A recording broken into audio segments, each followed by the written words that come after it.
whether we like it or not, whether we believe it or not, whether we think it or not, ang Ginoo maayo.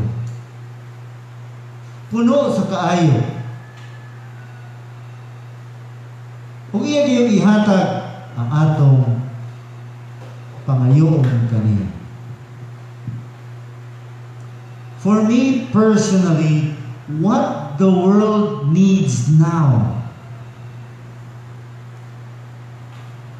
uban sa ligong pagtuo, magpakiluoy kita sa Ginoo.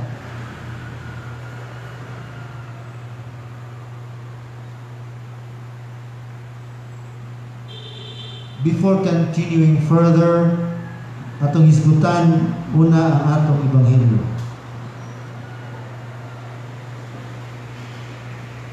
The Gospel of Matthew, chapter 15, verses 21 to 28. Ang uluhan o titulo ni mong ebanghelyo, Jesus and the Canaanite woman. Si Jesus o ang babay nga taga Kanaan. Natabo niya ni mga igsoon,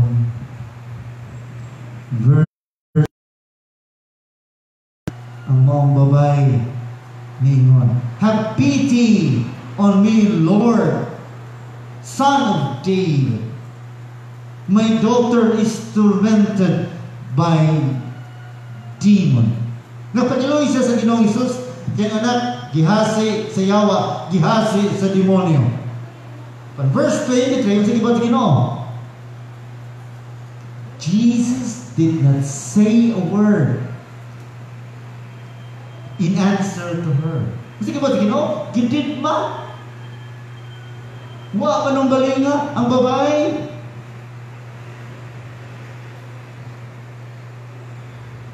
But the woman continues to plead for her sick daughter. Ang ito mo may soon, sigigit na sa Jesus, nagpakiloy. Ingat ang babae ito. The woman came and did him homage. Ang babae, kiloy niyon, Lord, help me.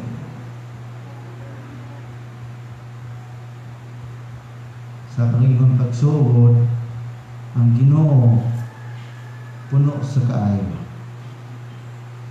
Maayo. Then Jesus said to her in reply, after na witness ni Jesus ang pagpakiloy sa babae, bitubag si Jesus, O woman of great faith, let it be done for you as you wish.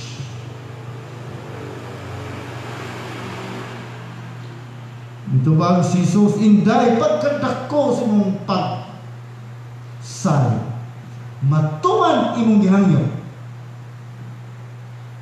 And the woman's daughter was healed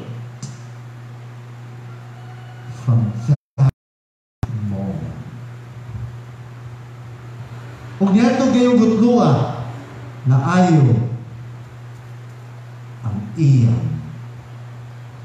anak. You know what? Jesus praises the woman for her great faith. She persists in her plea to the Lord and does not give up. This is what the world needs now on this planet. We continue to plead to the Lord. Mahuman o taon kini COVID-19.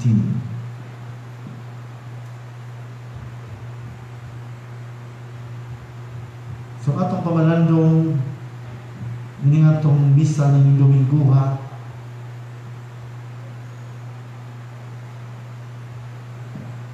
Mercy and faith. Magpakilaoy pagkaluyan sa manuluyong Diyos ng Amahan. Kaya kitang tanang sa kalibutan, makaluluoy.